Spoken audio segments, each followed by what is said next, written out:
Chapter 10 Mythological Origin of the Werewolf Myth. Metempsychosis, or sympathy between men and beasts. Finnbog and the Bear. Transformation into beasts forms an integral portion of all mythological systems. The gods of Greece were wont to change themselves into animals in order to carry out their designs with greater speed, security, and secrecy than in human form. In Scandinavian mythology, Odin changed himself into the shape of an eagle, Loki into that of a salmon. Eastern religions abound in stories of transformation. The line of demarcation between this and the translation of a beast's soul into man, or a man's soul into a beast's, is very narrow. The doctrine of metempsychosis is found on the conscience of graduation between beasts and men. The belief in a soul-endowed animal was present among the ancients, and the laws of intelligence and instinct were misconstrued or were regarded as a puzzle which no man might solve.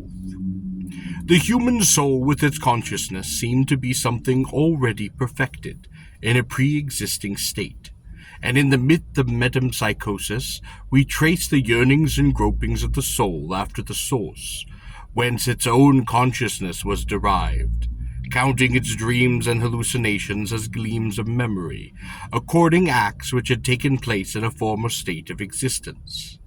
Modern philosophy has resumed the same thread of conjecture, and thinks to see in man the perfected development of lower organisms. After death, the translation of the soul was supposed to continue. It became either absorbed into the nous, into Brahma, into the deity, or it sank in the scale of creation, and was degraded to animate a brute.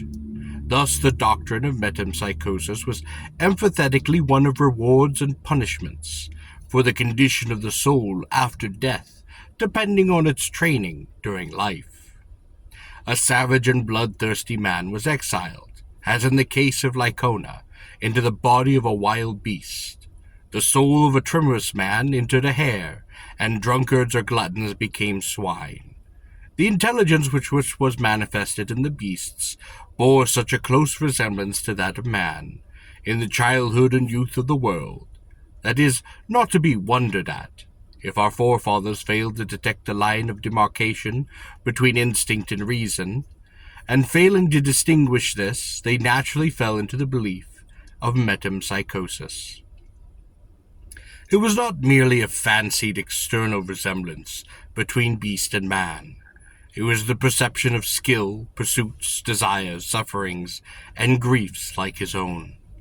In the animal creation which led man to detect within the beast something analogous to the soul within himself.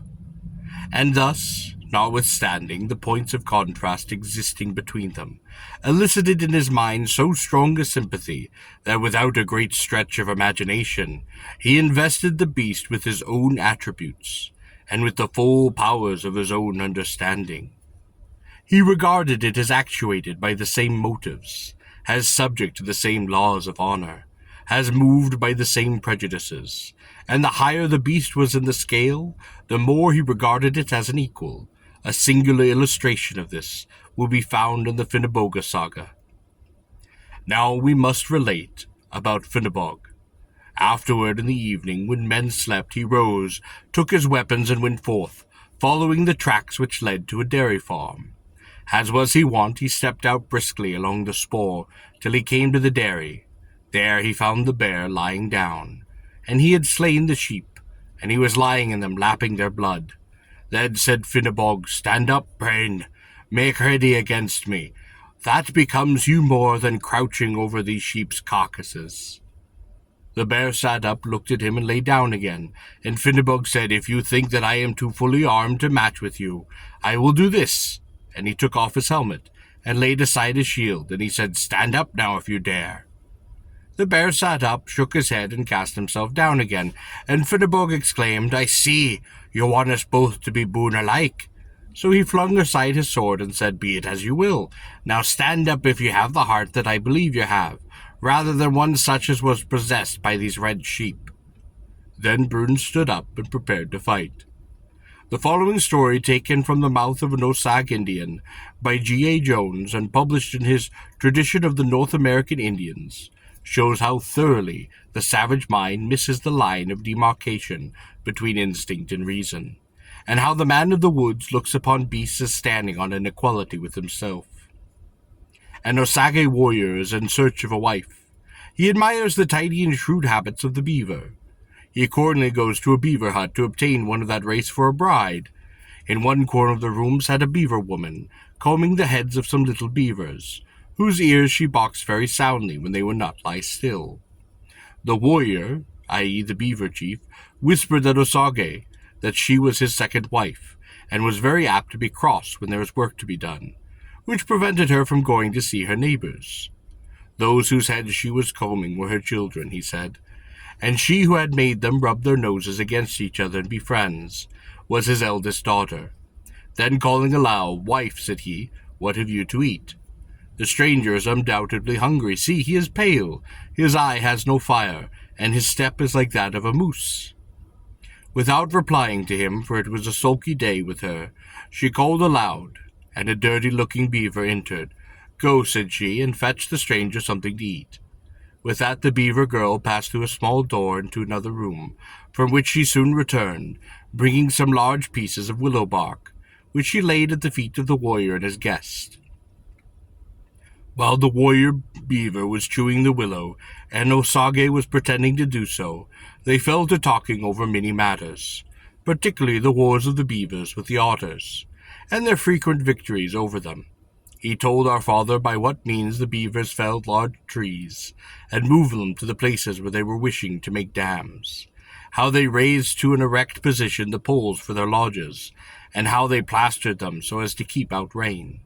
Then he spoke of their employments when they buried the hatchet, of the peace and happiness and tranquillity they enjoyed when gathered into companies. They rested from their labors, and passed their time in talking and feasting and bathing, and playing the game of bones, and of making love. All the while the young beaver maiden sat with her eyes fixed upon the Osage, at every pausing movement a little nearer, till at length she was at his side, with her forepaw upon his arm. A minute more and she had placed it around his neck, and was rubbing her soft furry cheek against his.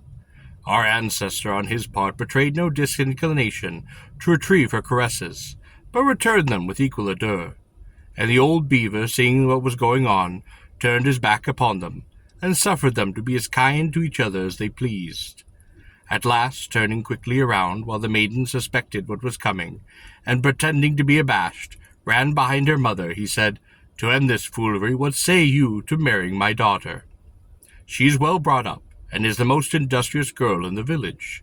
She will flap more wool with her tail in a day than any maiden in the nation. She will gnaw down a larger tree betwixt the rising of the sun and the coming of the shadows than many a smart beaver of the other sex. As for her wit, try her at the game of the dish, and see who gets up master. And for cleanliness, look at her petticoat." Our father answered that he did not doubt that she was industrious and cleanly, able to gnaw down a very large tree, or to use her tail to very good purpose, that he did love her very much, and wished to make her the mother of his children, and thereupon the bargain was concluded. These two stories, the one taken from an Icelandic saga, and the other from an American Indian tradition, show clearly the oneness which the uncultivated mind believes to exist between the soul of man and the soul of beast. The same sentiments actuate both man and brute, and if their actions are unlike, it is because of their difference in their formation. The soul within is identical, but the external accidents of body are unlike. Among many rude as well as cultivated people, the body is regarded as a mere garment wrapped around the soul. The Buddhist looks upon identity as existing in the soul alone, and the body as no more constituting identity than the clothes he puts on or takes off. He exists as spirit. For convenience, he vests himself in a body. Sometimes that body is human, sometimes it is bestial. As his soul rises in the spiritual scale, the nobler is the animal form which it tenants. Buddha himself passed through various stages of existence. In one he was hare, and his soul being noble led him to immolate himself, in order that he might offer hospitality to Indra, who in the form of an old man craved of him food and shelter. The Buddhist regards animals with reverence. An ancestor may be tenanting the body of the ox he is driving, or a descendant may be running at his side barking and wagging his tail. When he falls into an ecstasy, his soul is leaving his body for a little while. It is laying aside its remnant of flesh and blood and bone, to return to it once more when the trance is over. But this idea is not confined to Buddhists. It is common everywhere. The spirit or soul is supposed to be imprisoned in the body. The body is but the lantern through which the spirit shines. The corrupting body is believed to press down the soul, and the soul is unable to pertain to perfected happiness till it has shuffled off this earthly coil. Butler regards the members of the body as so many instruments used by the soul for the purpose of seeing, hearing, and feeling, just as we use telescopes or crutches, and which may be rejected without injury to our individuality.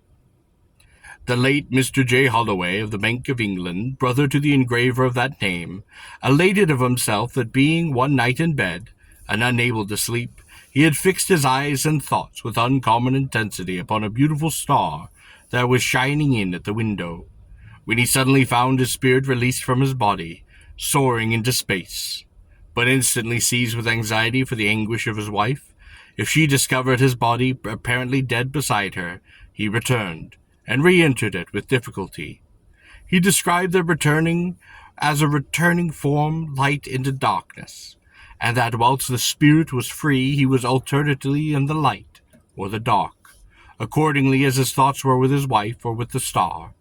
Popular mythology in most lands regards the soul as oppressed by the body, and its liberation is considered a deliverance from the burdens of the flesh. Whether the soul is at all able to act or express itself without a body, any more than a fire is able to make cloth without the apparatus of boiler and machinery, is a question which has not commended itself to the popular mind. But it may be remarked that the Christian religion alone is that which raises the body to a dignity equal to that of the soul, and gives it a hope of ennoblement and resurrection, never deemed of in any mythological system. But the popular creed, in spite of the most emphatic testimony of Scripture, is that the soul is in bondage so long as it is united to a body, a creed entirely in accordance with that of Buddhism. If the body be but the cage, as a poet of our own has been pleased to call it, in which dwells the imprisoned soul, it is quite possible for the soul to change its cage. If the body be but a vesture clothing the soul, as the Buddhist asserts, it is not improbable that it may occasionally change its vesture. This is self-evident, and thus have arisen the countless tales of transformation and transmigration which are found all over the world.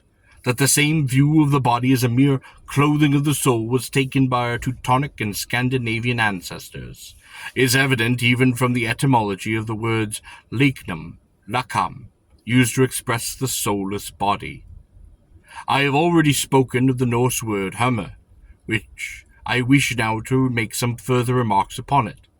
Hammer is represented in Anglo-Saxon by Hammer, Homa in Saxon by Homo, in Old High German by Hamo, and in Old French by Homa, Hama, to which are related the Gothic Haman, Ufhaman, Anhaman, Intaman, Afhaman. Thence also the Old High German Himide, and the modern Himde, garment. All in composition we find this word as Likhagna, in Old Norse, in Old High German Lakamo, Anglo-Saxon Likama, and Flechkama, Old Saxon Lichomo, modern German Licknam, i.e. a body, a garment of flesh, precisely as the bodies of birds are called in Old Norse Fjöthhamma, in Anglo-Saxon Fjöthahoma, and in Old Saxon Fithihoma, or the feather dresses. And the bodies of wolves are called in Old Norse Ulfshamma, and seals' bodies in Frisia Hopahama. The significance of the old word Athamas is now evident. It is to migrate from one body to another, and Hamaskipti is a transmigration of the soul. The method of this transmigration consisted on simply investing the body with the skin of the animal into which the soul was to migrate. When Loki, the northern god of evil, went in quest of the stolen Iduna, he borrowed of Freya her falcon dress, and at once became to all intents and purposes a falcon. Thiassa pursued him as he left Thamhammer, having first taken upon him an eagle's dress, and therefore becoming an eagle. In order to seek Thor's lost hammer, Loki borrowed again of Freyja her feather dress, and as he flew away in it the feathers sounded as they winnowed the breeze. In like manner, Credmon speaks of an evil spirit flying away in a feather dress. That he med Fithormen flogan methe, winde mulvulken, and of an angel, Thorthar sugen kram, Ingelthis, Aluldun, Abhana, Funreda, Firenan, Fitherhamen. The very expression made use of when speaking of a bird. Faradan, Fitherhamen. The soul, in certain cases, is able to free itself from the body and to enter that of beast or man. In this form stood the myth in various theological systems. Among the Finns and Lapps it is not uncommon for a magician to fall into a cataleptic condition, and during the period a soul is believed to travel very frequently in bodily form, having assumed that of any animal most suitable for its purpose. I have given instances in a former chapter. The same doctrine is evident in most cases of lycanthropy. The patient is in a state of trance. His body is watched, and it remains motionless, but his soul is migrated into the carcass of a wolf, which it vivifies, and in which it runs its course. A curious Basque story shows that among these strange Turanian people, cut off by such a flood of Aryan nations from any other member of its family, the same superstition remains. A huntsman was once engaged in the chase of it, a bear among the Pyrenean peaks, when Prune turned suddenly on him and hugged him to death, but not before he had dealt the brute its mortal wound. As the huntsman expired, he breathed the soul into the body of the bear, and thenceforward ranged the mountains as a beast. One of the tales of the Sanskrit Book of Fables, the Panchatatranta, affords such a remarkable testimony to the Indian belief in metempsychosis that I am tempted to give it in abstract. A king was one day passing through the marketplace of a city when he observed a hunchbacked Merry Andrew, whose contortions and jokes kept the bystanders in a roar of laughter. Amused with the fellow, the king brought him to his palace, and shortly after, in the hearing of the clown, a necromancer taught the monarch the art of sending his soul into a body not his own. Some little while after this, the monarch, anxious to put in practice his newly acquired knowledge, rode into the forest accompanied by his fool, who he believed had not heard, or at all events comprehended, the lesson. They came upon the corpse of a Brahmin, living in the depth of the jungle, where he had died of thirst. The king, leaving his horse, performed the requisite ceremony, and instantly his soul was migrated into the body of the Brahmin, and his own lay as dead upon the ground.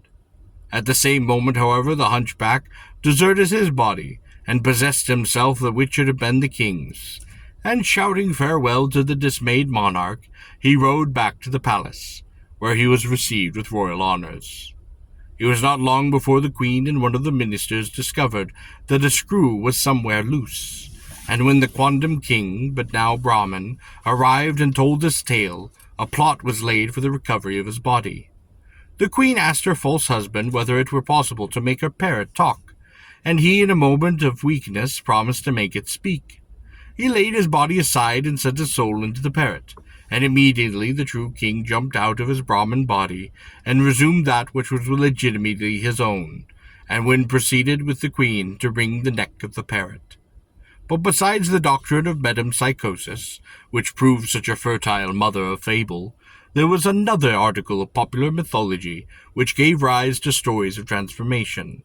Among the abundant superstitions existing relative to transformation, 3 shapes seem to have preeminently affected: that of the swan, that of the wolf, and that of the serpent. In many of the stories of these transformations, it is evident that the individual who changes shape is regarded with superstitious reverence.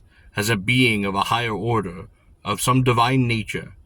In Christian countries, everything related to heathen mythology was regarded with suspicious eye by the clergy, and any miraculous power not sanctioned by the church were attributed automatically to an evil one.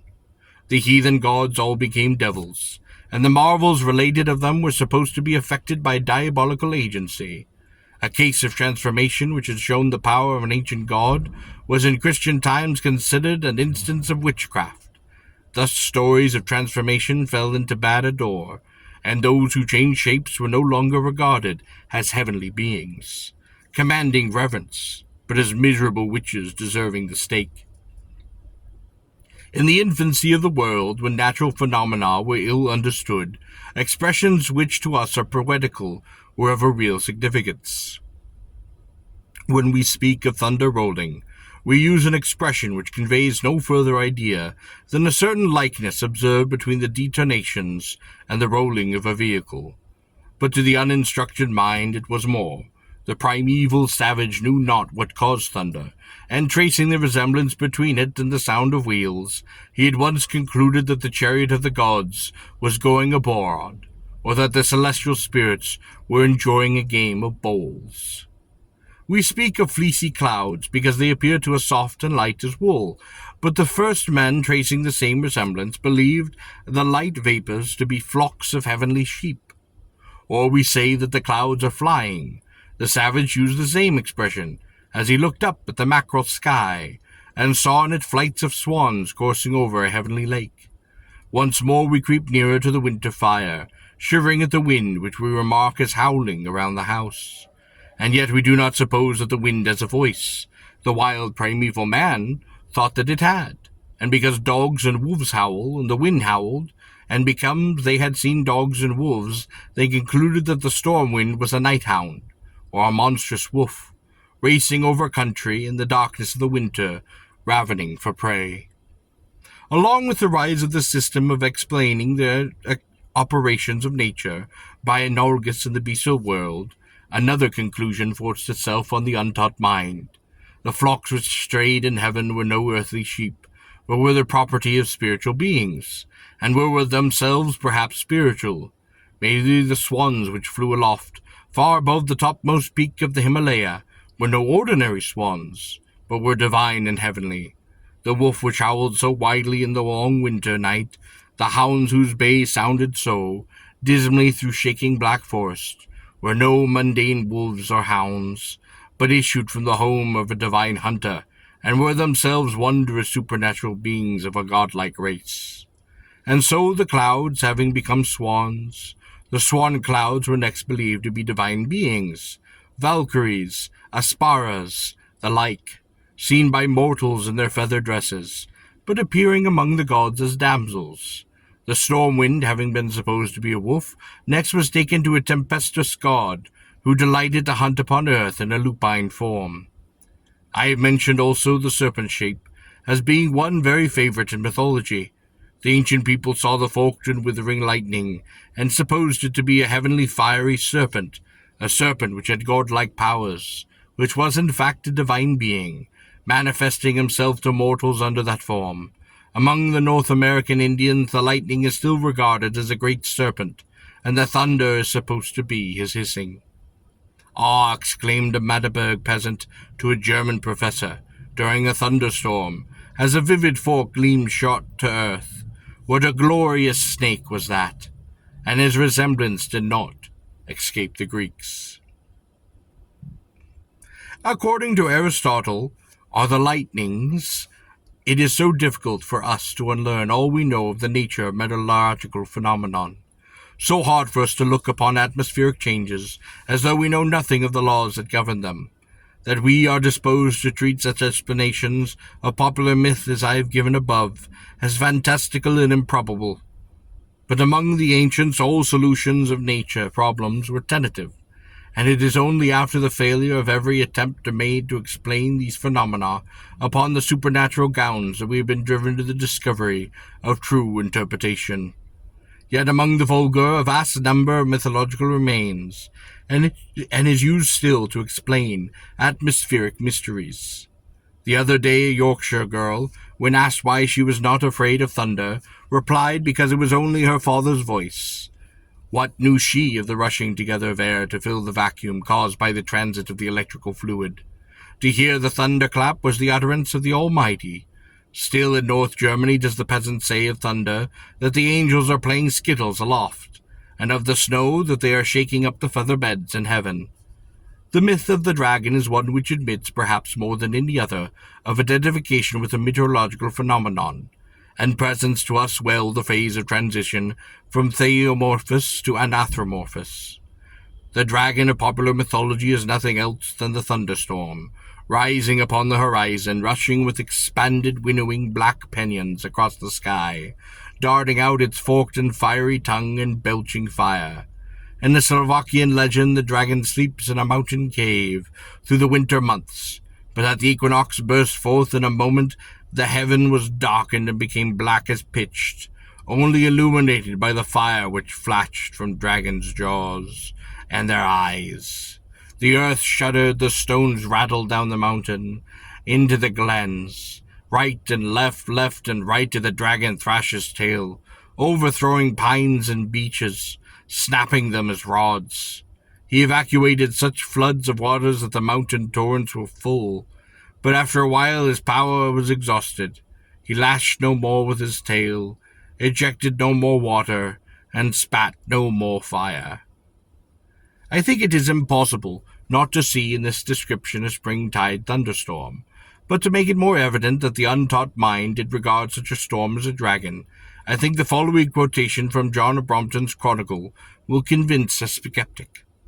Another remarkable thing is this, that took place during a certain month in the Gulf of Stalia, on the coast of Pamphylia. There appeared a great and black dragon which came in clouds, and let down his head into the water, whilst his tail seemed turned to the sky, and the dragon drew the water to him by drinking, which such avidity that if any ship, even though laden with men or any other heavy article, had been near him when drinking, it would nevertheless have been sucked up and carried upon high. In order, however, to avoid this danger, it is necessary, when people see it, at once to make a great uproar, and to shout and hammer tables, so that the dragon, hearing that noise and the voice of those shouting, may withdraw himself far off. Some people, however, assert that this is not a dragon, but the sun drawing up the waters of the sea, which seems more probable. Such is John of Brompton's account of a waterspout. In Greek mythology, the dragon of the storm was begun to undergo anthropomorphosis. Typherius is the son of Tartarus and Terra. The storm rising from the horizon may well be supposed to issue from the earth's womb, and its characteristics are sufficient to decide its paternity. Typherius, the whirlwind or typhoon, was 100 dragon or serpent heads.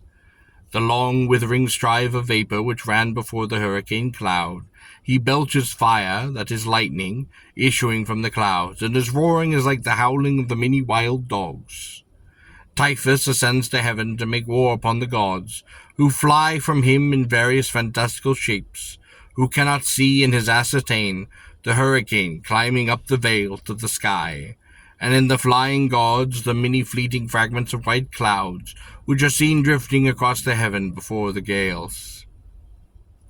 Typhus, according to Hesiod, is the father of all bad winds, which destroy the rain and tempest, all in fact which went among the Greeks by the name of the lalapus, bringing injury to the agricultural and peril to the voyager. In both modern Greek and Lithuanian households mythology, the dragon or the drake has become an ogre, a gigantic man with few of the dragantine attributes remaining.